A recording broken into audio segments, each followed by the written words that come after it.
बिस्मिल्लाहिर्रहमानिर्रहीम। Honourable chief minister साहब, मोहतरम रेवंत रेड्डी साहब, मोहतरम डिप्टी चीफ मिनिस्टर साहब भट्टी विक्रमा साहब, सदर प्रदेश कांग्रेस महेश कुमार गौड़ साहब, दीगर मिनिस्टर्स, साथी अराकीन असम्बली, अराकीन कौंसिल, रियासत तेलंगाना के नौजवानों की तरफ से और बिलखुसूस माइनॉरिटीज़ व मुस्लिम नौजवानों की तरफ से मैं हुकूमत का और चीफ मिनिस्टर साहब का और डिप्टी चीफ मिनिस्टर और सारे वज़रा का और कांग्रेस के सारे कायदीन को मुबारकबाद देता हूँ कि आज आप राजीव युवा जो स्कीम है नौजवानों को रोज़गार देने के लिए, युवा विकासम की, इसके लिए मुबारकबाद देता हूँ। और साथ ही साथ ये भी ज़रूर कहूँगा कि नौजवान डिग्री और तालीम हासिल करने के बाद भी रोज़गार के लिए परेशान है और बेशुमार वादे किए गए थे। तो किसी ने कहा कि साल में 2 करोड़ नौकरियां देंगे, तो किसी ने कहा कि बेरोज़गारी को दूर करेंगे, महंगाई को कम करेंगे, लेकिन बोलने वालों ने अपने किसी वादे को पूरा नहीं किया।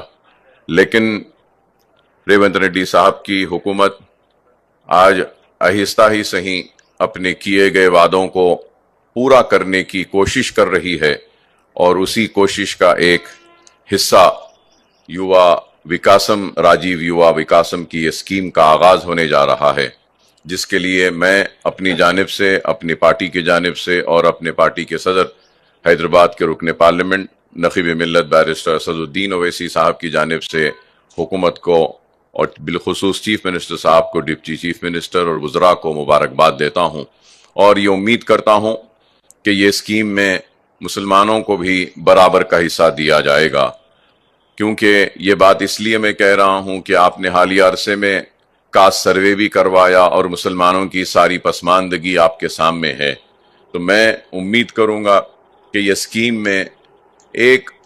आबादी के हिसाब से मुस्लिम डोमिनेटेड डिस्ट्रिक्ट्स में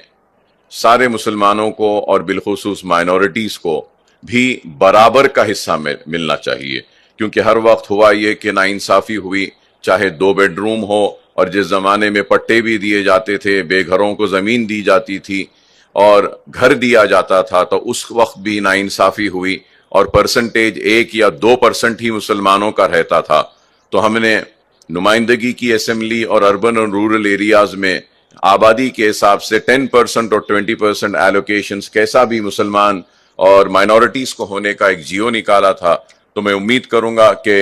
आपकी ये स्कीम कामयाब होगी और कई नौजवानों को अपने पैरों पे खड़े होने का मौका मिलेगा, उनकी ज़िंदगी में खुशहाली आएगी, तरक्की आएगी, और मुस्लिम नौजवान जो बेरोज़गार हैं उनको भी इस स्कीम के ज़रिए बराबर हिस्सा मिलेगा उनकी आबादी के हिसाब से, और उनकी ज़िंदगियों में भी खुशहाली आएगी। तो मैं फिर से मुबारकबाद देता हूँ और रमज़ान के इस बाबरकत महीने में अल्लाह से दुआ करता हूँ कि अल्लाह सुब्हानहू व तआला इस स्कीम को कामयाब करे, कामरानी दे, और इस स्कीम के ज़रिए बेरोज़गार और अपने पैरों पे खड़े होने वालों, ख्वाहिश रखने वालों को कामयाबी व कामरानी मिली। बहुत बहुत शुक्रिया।